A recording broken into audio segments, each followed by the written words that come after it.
ওম গাম গণপতে নমঃ। ওম হ্রিম হ্রিম শ্রীম শ্রীম লক্ষ্মী বাসুদেবায় নমঃ। আপনাদের সবাইকে আমাদের পরিবারের পক্ষ থেকে আন্তরিক অভিনন্দন জানাচ্ছি এবং আমাদের এই পরিবারে আহ্বান জানাচ্ছি, স্বাগত জানাচ্ছি। আজকে আপনাদেরকে যে তথ্যটি প্রদান করব সেটি হচ্ছে এই গাছ যদি আপনার বাড়িতে থাকে তুলেও ফেলবেন না, ভুলেও তুলে ফেলবেন না। কেন সেটা বলছি।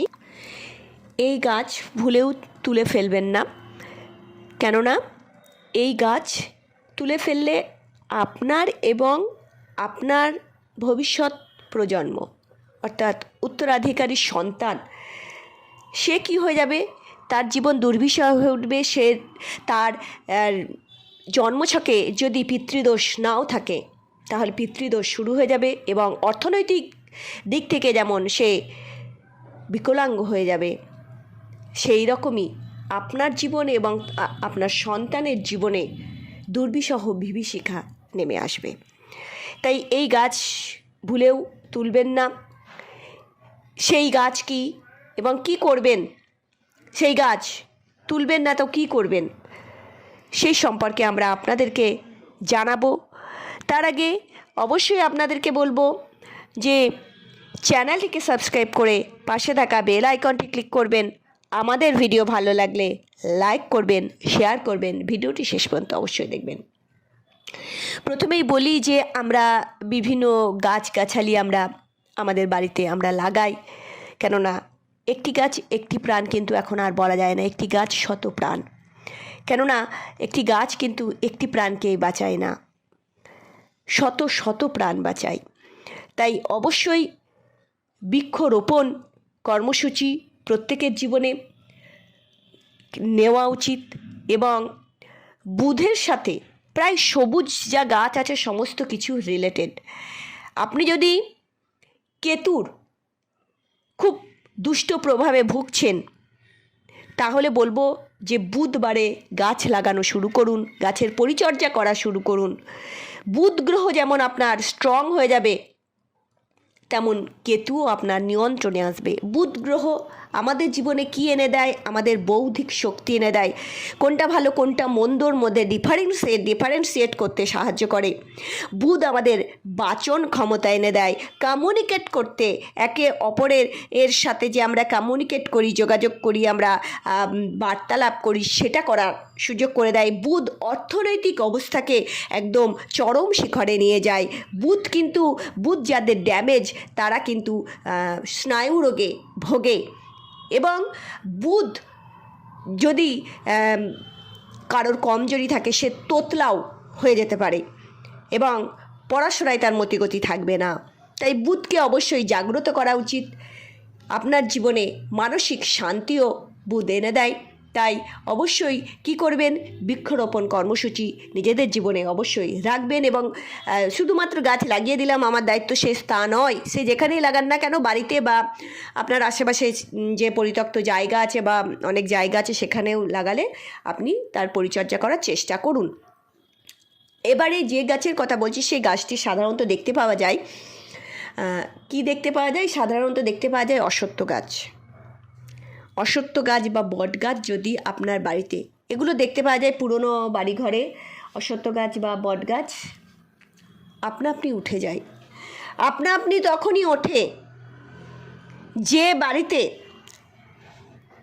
কি দেখতে পাওয়া যায়, ড্যাম পড়ে দেখবেন দেওয়াল থেকে পলেস্তারা খসে পড়ে যাচ্ছে।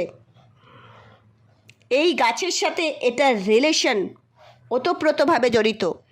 আর তখনই জানবেন যে আপনার পিতৃদোষ, আপনার ছকে আপনার জীবনে পিতৃদোষ শুরু হয়ে গেছে। আপনার বাড়িতে যখন অশ্বত্থ গাছ, বট গাছ, মেনলি অশ্বত্থ গাছ যখন ছাদে বা দেওয়ালে যখন দেখবেন যে মাথা চারা দিয়ে উঠছে, তখন জানবেন যে পিতৃদোষ শুরু হয়ে গেছে। পিতৃদোষ মানে হচ্ছে আমাদের জন্মছকে অনেকগুলো দোষ থাকে, পিতৃদোষ থাকে, মাতৃদোষ থাকে, আমাদের মাতৃঋণ, দেবঋণ, পিতৃঋণ, বিভিন্ন ঋণ আছে। তাই এই দোষ হলে জীবনে কোনোদিনও সুখী হওয়া যায় না এবং সন্তান সন্ততিও সুখে জীবনযাপন করতে পারে না, তাদের কোনো মনোবাসনা পূর্ণ হয় না, তাদের ক্যারিয়ার অসম্পূর্ণ থেকে যায়, তারা অর্থনৈতিক দিক থেকে স্বাবলম্বী হতে পারে না, অর্থনৈতিক দিক থেকে দুরবস্থার মধ্যে পড়ে এবং সন্তান সন্ততি অর্থাৎ বংশ নাশ হয়ে যায়, বংশ বাড়ে না। তাই পিতৃপুরুষের অবশ্যই আশীর্বাদ আমাদের জীবনে প্রয়োজন। তাই পিতৃদোষ থেকে মুক্তি পাওয়ার জন্য এই গাছটিকে তুলে ফেলবেন না। অনেকে আছেন যে তুলে ফেলে দেন, জানেন না। যারা তুলে ফেলেছেন প্রশ্ন আসবে এবারে কি করব। দেখুন, যদি অনেক বছর হয়ে যেয়ে থাকে তাহলে আপনি কি করতে পারেন, আপনি একটি কাজ করতে পারেন। দেখবেন আপনারা যদি গীতা পাঠ করেন সেখানে পরিষ্কার শ্রীকৃষ্ণ বলেছেন যে সমস্ত বৃক্ষের মধ্যে অশ্বত্থ বৃক্ষরূপে তিনি সেখানে অবস্থান করেন, অশ্বত্থ বৃক্ষের মধ্যে, যেটাকে ইংরাজিতে পিপল ট্রি বলা হয়। তাই এই অশ্বত্থ গাছকে হেলাফেলা একদম করবেন না এবং সমস্ত দেবদেবী, যক্ষ, ঋষি, মুনি, সমস্ত দেবদেবী এখানে অবস্থান করেন এবং এখানে কিন্তু অলক্ষ্মীও অবস্থান করেন।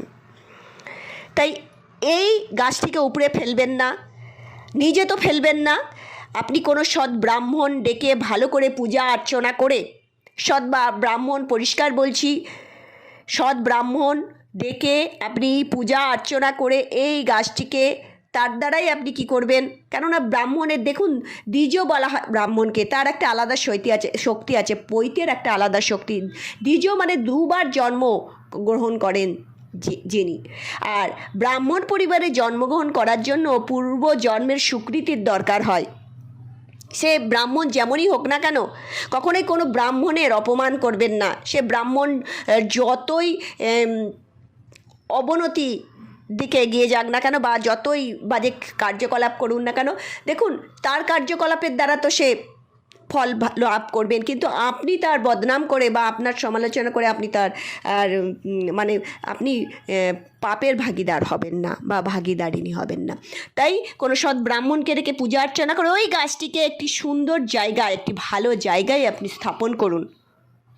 যদি স্থাপন করতে না পারেন তাহলে পরিত্যক্ত জায়গা বা পরিষ্কার পরিচ্ছন্ন জায়গা সেখানে স্থাপন করার চেষ্টা করবেন।